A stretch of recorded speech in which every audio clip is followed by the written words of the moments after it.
Patricelli-Regan. Hello, I'm Susan Patricelli-Regan, host of Connecticut Valley Views. And my guest today is Joe DeLong. He is the Executive Director and CEO of the Connecticut Conference of Municipalities, otherwise known as CCM. It's a pleasure to have you here, Joe. It's great to be back, Susan. Thank you. I always enjoy our conversations. Great. All right, as a previous guest, please once again, just give us a background on you, your career, and your public service. Well, my career is quite an interesting one. I always tell people if you wanted to find something odd, I'm probably the only person in the history of this country that went from running upscale salon and spas to running jails and prisons overnight. So that's a stretch. Yeah, so that was unique. But you know, I grew up in a public service type environment, public service family. My grandfather was a local elected official for years. My grandparents lived right next door to my parents, so they were the ones who got me off to school in the morning. And it was not uncommon for me to get up and come downstairs and there to be a congressman or a U.S. senator or somebody like that sitting in the living room. It was wonderful, you know, and I just, I always to this day, and by the way, back then, it didn't matter what party they were in either. You know what I mean? They all, you know, just communicated in a very collaborative way. So it was a wonderful experience. I would end up on the golf course with these folks when I was barely old enough to carry clubs, and I got away from it. When I went away to college and I got out and I got into some private sector work and was enjoying what I was doing and was traveling all over the U.S. and Canada. And my grandfather, my very political grandfather, passed away. And when I came back for his funeral, there was actually somebody who was running for the state legislature who was at his funeral standing out in front of the funeral home and handing out election cards. Oh, okay. And it infuriated me, and I went to the county courthouse and filed to run against him. Yes. And that was the start of it. You know, I was in my 20s, didn't know how long I would be there. It wasn't in the plans. Very quickly, I rose to the rank of majority leader, the youngest in the state's history of the state of West Virginia. And then got out, went back in the private sector, and the now U.S. Senator Joe Manchin became governor and asked me to come back and work in his administration. And in one form or another, since then, I've been in the public or public-private sector combined, the quasi-public-private sector ever since. Okay. So now, how did that lead to your current position? I mean, now, actually, give us some history on how CCM was formed, when it was formed, how long it's been around. Yeah. So CCM and how it was formed and how long it's been around had a lot to do with me ending up here. CCM was formed in 1966 with 16 towns. We're actually one of the youngest municipal leagues in the country. There's 49 municipal leagues. Hawaii doesn't have one, but there's 49 municipal leagues, some of them over 100 years old. But CCM was formed in 1966. At that time, mayor was Dick Lee in New Haven, who created CCM. There were 16 towns in it. And it just grew to the vast variety of services that we create now. But one of the things that really attracted me to CCM is I started a family a little later in life. And so when you start a family, you start looking for stability. You know what I mean? You care more about what's going on. Well, and I was willing to bounce from one career opportunity to another and move around, but I wanted more stability to raise my kids. And one day, I was actually running the jails and prisons in West Virginia, and I got a call from a recruiter. And he said to me, "Are you looking?" And I said, "No, I'm not looking, but I'm willing to listen." And he said, "Well, I have two positions that I'd like for you to consider. One's in Raleigh, Durham, North Carolina, and one's in New Haven, Connecticut." And the funny thing was, my response to him was, "Well, you can tell me the one about Raleigh. I'm probably not moving to New Haven." And it was probably 2 months after making that comment to him that I actually had started this job. And it was, he was convincing. But the thing that really, there were two things that attracted me to it. The first thing was obviously the good work, the ability that I thought we had to make a difference in people's lives was appealing. It still is appealing, and I really truly mean that. It's very rewarding. It is rewarding. I'm excited every day to go to work and do the things that we do. But the other thing that really attracted me to it tells you a little bit about this organization. It's been around since 1966. I'm its third executive director. So that job stability, that core stability that seemed to exist within the organization, I thought, well, this is something that I can go in, do some good work, leave a mark, and maybe be here for a while. Everything else I had done to that point was about organizational change. Yes. I came into a problem, I fixed it, left my mark and went on to the next thing. Where I saw this as an opportunity to really be in for the long haul. Well, there is an element not only of experience, but the fact is when you're there for that period of time and people see your leadership and accept it, then that gives them stability as well, and it keeps the culture the same, because many times when cultures change, even in corporations, sure, that upsets the whole makeup of what I found at CCM, which has been an evolution in my time there, it wasn't always this way. The organization has always been great for stability, but you can become like a rock and not move and not evolve. We have this great mix now of people with a lot of knowledge, a lot of historical context, a lot of battle scars, and we have a lot of young people, a lot of new people right out of energy. And that has been a great. And our new people don't come in with this pecking order of, all right, you're the new guy, sit there and listen, and maybe one day you'll work your way up to a decision maker. I've had major shifts in the organization be directed by interns. Wow. We've had interns who have come in and said, we really think you need to do this to speak to people differently, or we'd really like to create this program. And I've handed them the reins and said, go do it. Lead me through it. Help me learn. And that's the great thing about this organization as well, is we now have that really good mix of talent from people with a lot of experience and a whole lot of new, young, energetic ideas, and those people are all on very much equal ground within our organization. It's very helpful. All right, so give us a sense of exactly what CCM does, the types of things they do, the departments you have, the positions of people. I don't know if it's legal people, and so forth. Yeah, we do generally, and I'll get into some more specific details, but generally, CCM's role is to provide to our towns and cities what they could not do individually on their own. Okay. Especially in Connecticut, where many of our communities are very small, so they're resource limited, so they need to pull together that power of the collective to get broader things done. And in a state that doesn't have county governments or things of that nature. Right. So we do quite a few things. We're probably publicly known best for our advocacy work, our work that we do at the State House, the work we do at federal advocacy, which is very important. Don't want to downplay it, but it's just one segment of what we do. It's just a department.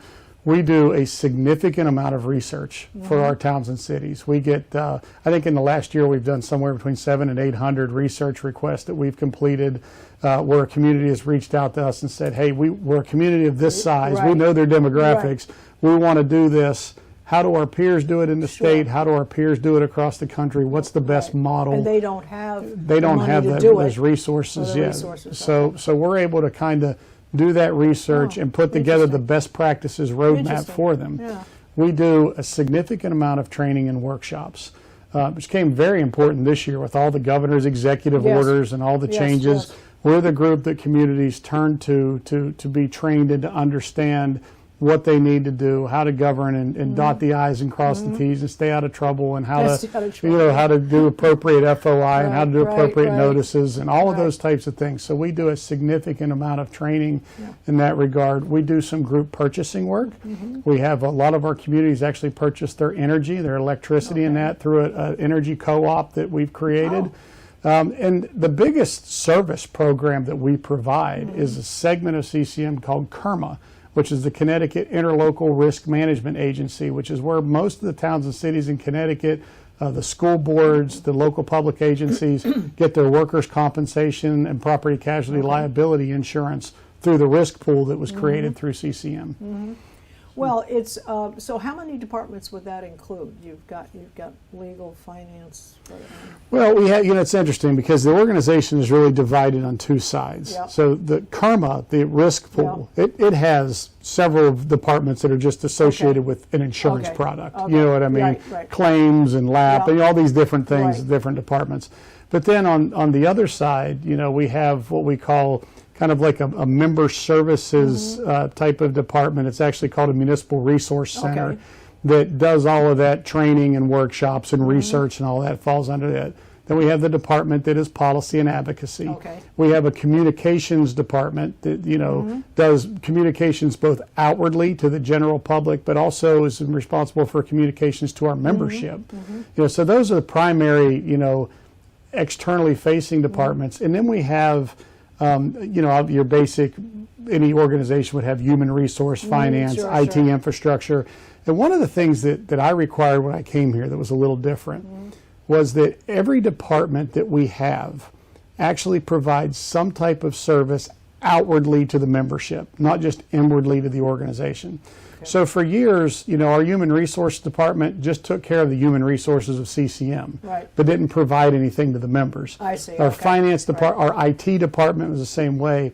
Our facility administration department the same way. We've changed that to where all of those departments now provide services outwardly as well as providing the support services inward. And for example, our administrative services department, our organization has a large print shop. Our print shop was always used for CCM to print materials and send it out to the membership, CCM materials, whether it was info kits or whatever the case may be. As we were going into the pandemic, we looked at that and said, think of all of the pandemic signage and banners and yard signs, all the things associated that had to be done with the pandemic. We reached out to our members and said, anything that's pandemic related, anything that's COVID related, we're going to print it for you for nothing. Oh, wow. And we actually did almost $500,000 in the last year of savings to Connecticut's towns and cities just in print services alone. I'm sure you did. We are, I believe, and I never like to make a definitive statement because somebody will come back later and say, no, some other league did this. But I believe we are the first municipal league in history to ever do an actual equity distribution back to our membership. Since I've been here, we've never increased our dues. Our dues actually make up. Is that where most of the revenues? Most of it comes from the services that we provide. People paying for additional services. A lot of that's through the insurance pool, but there's also all of the other additional services, group purchasing, those types of things. But this, going into the pandemic, before you had the ARPA relief funds and the CARE Act and all that, we knew towns were going to struggle. We sent back over $1 million equity distribution to the towns and cities across the state. Municipal leagues just don't do that. That's very relevant to the town's budgets. So between that $1 million and the $500,000 in savings from the print shops and just those little core functions are things that we can do. And then obviously the big thing that we did that is becoming more well known is because Connecticut does not have county governments. Usually if there's any federal funding that goes to a county, Connecticut just gets left out of that funding. We don't have an ability to take it. We went to the Hill and advocated and lobbied very hard to make sure that the ARPA funding, when it was released, that if there was county funding, that the state of Connecticut wouldn't lose out on that, and that funding would go to our towns and cities in addition to what they were getting from the regular ARPA money. So we ended up securing in the past year about $693 million for Connecticut towns and cities that they wouldn't have gotten otherwise through that relief package. So we're involved in a lot of different areas. I don't think our viewers realize how much you provide. All right, well you said the word lobby for, so could I say that when you work with or your lobbyists for the municipalities to the administration? Would that be an correct statement? I think that's fair. We not only go and look at legislation that's proposed that we think will be very damaging to our towns and cities, but we also do a lot of data mining, a lot of think tank type work, and we propose a lot of ideas to the General Assembly for consideration that we think will help grow our bills. That some of them do. We get some things in act. Almost every year we get something new done to help some of our communities. A lot of times it's just removing obstacles or impediments to growth, that type of thing. So yeah, we have our advocacy work actually goes on year round to develop our policy initiatives. They're adopted by the membership, so all that work that's done through committees across the state goes to the full membership. The membership adopts them, and then we take that slate of ideas to the General Assembly, and in some cases to Congress. Yeah, there. July 13th, there was an online article in the Connecticut News Junkie. It was by Julie Martin Banks, It refers to CCM's Toolkit to help local leaders with questions about American Rescue Plan funding. Can you give us some detail on that, Joe? You know, it's interesting. I just talked about how we really went and advocated hard to get that extra $693 million. And when we got it, which was a huge win, I mean, but it was, we also looked at it and said, our communities have never experienced this type of windfall of funding. Communities all across the country are having to figure out how to spend ARPA funds. We've essentially gotten double that here in Connecticut because of grasping, getting a hold of the county money and getting that to them too. So we felt like we kind of owed it to our communities to give them some additional resources to help guide them through the way or to get their questions answered. So we put together this ARPA advisory committee that is made up from all walks of life. There are nonprofit people on there. There are people from the business community on there. There are economists on there from UConn and others. And they're really there to just be an extra resource to our towns and cities. And they work in two directions. The first direction is they give some guidance, like this toolkit that says this is probably the best practice in terms of process. And this is how you need to allocate these funds in order, well, not just the priorities, but in order to make sure that you're doing it, because some of these communities don't have an HR director or they have a town manager, but not a finance officer. So it really lays out the map for them of how to do the reporting, how the funding process should work in their communities in order to get engagement and that sort of thing. And it also outlines the guidelines, like what is an allowable expenditure, what is not an allowable expenditure, all of those types of things. So that's the because otherwise you get stuck in the legal process. Oh, forever. And then that costs money. You get yourself out of that. Or the other side of it is you do something, it works, it turns out to be wonderful, and you have a whole change in administrations in D.C., and somebody decides to start auditing it, and they say, wait a minute. That's right. You weren't supposed to do it this way, and now you have a big problem 3 years down the road or 5 years down the road. So we want to avoid all of that and do it right. So this advisory group helps with that, with the best practices toolkit as a one-stop place to answer all their questions and how to do the process right. And then they offer their services to communities for a community to come to them and say, we're looking to do X. If we do it, is this a good expenditure of our funds, and what might our return on that investment be? And you have all the experts on this committee who can look at it and say, well, that probably a good idea, or it might be a good idea, but you need to do it this way, or they can give them all that expertise onto how these things might work. And it's unique because when we talk about Connecticut's so parochial. We all know how parochial we are. Well, when you talk about the county funding that we secured for these towns, it's great that we secured it. But you have to understand that because this money was intended in other states for counties, that some of these communities that are used to being very parochial need to start looking at that pot of money and figure out how they can expend it on a more regional basis to help the region. And so we can play a role in that as well. And so can our councils of government across the state, the different COGs, where our communities can go through the COG, and the COG can kind of work administratively to help pull these communities together and say, okay, maybe it's best with this project if 5 towns do it together and they don't do it alone. Because you're looking from an elevated picture where everybody's always, you only see your trees and forests. You don't see the big picture. So we want to make sure that that we're doing things that are stimulating the economy, that are giving opportunities for growth, for equity, for all of those types of things. But the most important thing, maybe not the most important, but certainly a very important factor, is that towns understand what's sustainable. Because you can do a lot of great things, and then the money runs out, and there's nothing there to support it, and then it all falls apart.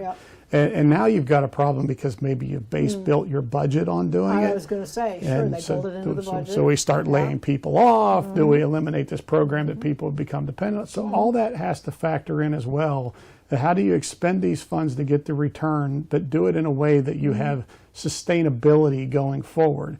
That's one of the things that I fear the state's not really doing so much right now. It's more a little more kid in the candy store. Let's look good right now, and we'll figure out the other problems later. but we're really trying to help guide our towns into making sure that their decisions are long lasting. Okay, so when you have your members, who is the representative from the town, generally speaking? Is it the mayor? Is it the first selectman? It's a great question. Town manager? It is the town CEO.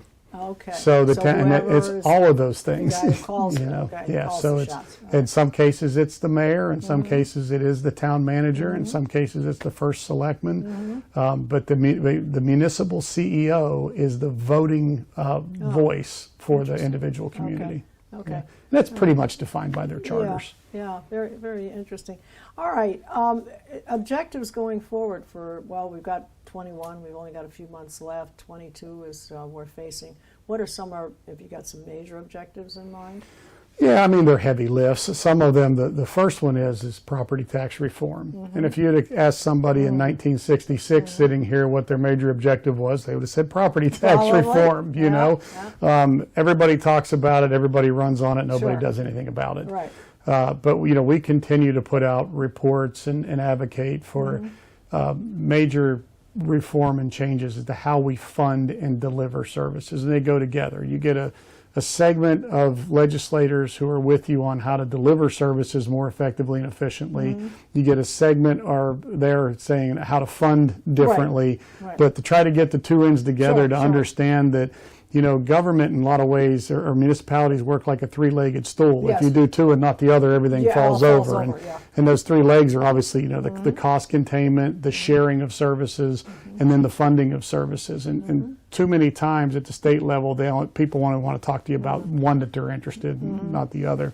So that's a huge priority for us. Even things like eliminating the car tax, but doing it the right way. Right. You know, these guys will come in and say, I don't like the car tax, I'll just introduce a bill to eliminate the car tax, but then they won't say, well, what are we going to do? What's going to be the impact of that if we don't reform how we deliver services or how we collect the money? And then it's like, that conversation's too deep for me, I don't want to do it. So that's a big driver for us. The other thing, Susan, that's huge for us, and we're, you know, sometimes you feel like you're just out in the middle of nowhere screaming in a forest and nobody's listening. But the other big issue for us is the state's unfunded liabilities and the pension problems.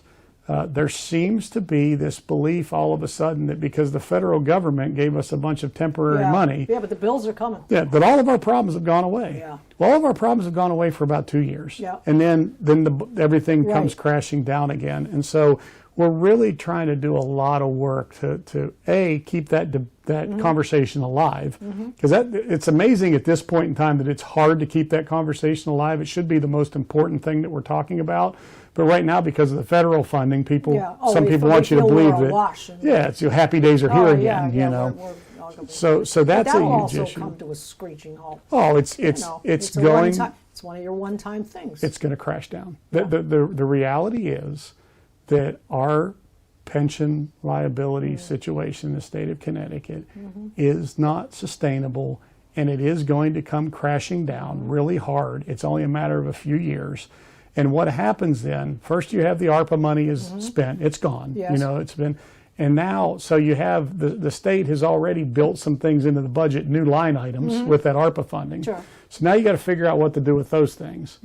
Well, your deficit is continuing to climb if you don't deal with that. You end up with some really archaic things. Now you start doing things like cutting municipal aid. But what does that do? That jacks the property taxes up and makes us even more business unfriendly. Correct. So, you know, to me, when we go into legislative sessions, even if you don't come up with the solution, because I'm not saying the solutions are easy, but even if you don't come up with a solution, you have to be having the conversation.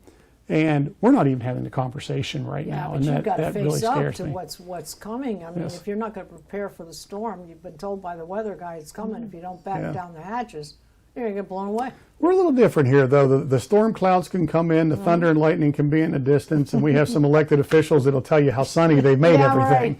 You know, so that's one of the things that's a big priority for us, is to continue to drive that discussion. Our time is going by quickly, but I did want to just touch on very quickly. Soaring home sales leave reevaluation questions. This was another article. It was in the Connecticut News Junkie. Just touch on that for a minute. It's a huge issue in Connecticut because we have such an undiversified revenue stream for local governments. And again, I don't want to make it all about the revenue Yeah. because it's also the delivery side and all that as well. But the bottom line's Yeah. But what happens here is when home sale prices go up or automobile values go up, in a lot of places you're going to see an uptick, but you don't really feel it because it's only a small percentage of the local revenues are collected from that category, so it's not a big hit. Yes. But because we are so property tax over-reliant in Connecticut, those changes are huge swings to people's bottom line and holding their households together. And my concern is, yeah, it's great that we have people coming in from New York and Boston and all that, wanting more of a suburban life and are buying up property. But what about the retired senior who's just trying to hang on and live in their house? Stuck here, fixed income. Maybe not stuck as much as maybe wants to die in their home. Yeah, true. You know, this with is their where I've family been. around them. Yeah, exactly. This is my home my whole life, and I don't want to leave it. Right. And all of a sudden, they start getting their tax bills start going up, 20 or 30% because of the revow process. It's a real issue, and the General Assembly really needs to tackle. Like I said, we've been talking about it for decades. So. Well, it's got to get readdressed because along with that, we've had the rezoning as well, which is going to have some, because they're looking for low-income housing. And where is that, just very quickly, Joe, do you know where that is now about the rezoning, and can the towns remain in charge of their own properties, as it were? Yeah, you know, it's first of all, you have to get back to this original misnomer that Connecticut's a home rule state. Right. Connecticut's not a home rule state. Home rule states, towns and cities can do anything they want unless it's expressly prohibited. Yes. In Connecticut, a town or city can't do anything they want unless it is expressly permitted. Yes. So that's the first thing, to understand that difference. Interpreting the law. We'll talk about, we defend home rule, and I said, that's like me defending my six-pack abs. I never had them, so how do I defend them? You know what I mean? But so one of the things we have to understand is this: there is a whole race equity component of this, but there's also a workforce housing component of it as well. I know I spent some time in New Canaan before the pandemic, and was at a community meeting, and all the business leaders there were talking about how they were having trouble. They wanted a new train station stop put in because they were having too much trouble getting people to come in and work at their stores because they didn't have any workforce. Right. And some of them were saying, I'm going to have to shut down if I don't find a workforce because the people who lived in the community didn't work at that level of businesses. So there's a balance that has to be found there that's not only about race equity, but it's also about economic growth. Well, I want our viewers to be able to follow. I think we've regained their interest in this because you are so supportive of our communities in Connecticut and critical, really critical to the fiscal and I think quality of life in Connecticut. We hope so. So your website is ccm-ct.org. So I want to thank you very much, Joe, for your time today, the explanations that go through. I really appreciate it. You got it, Susan. Thank you.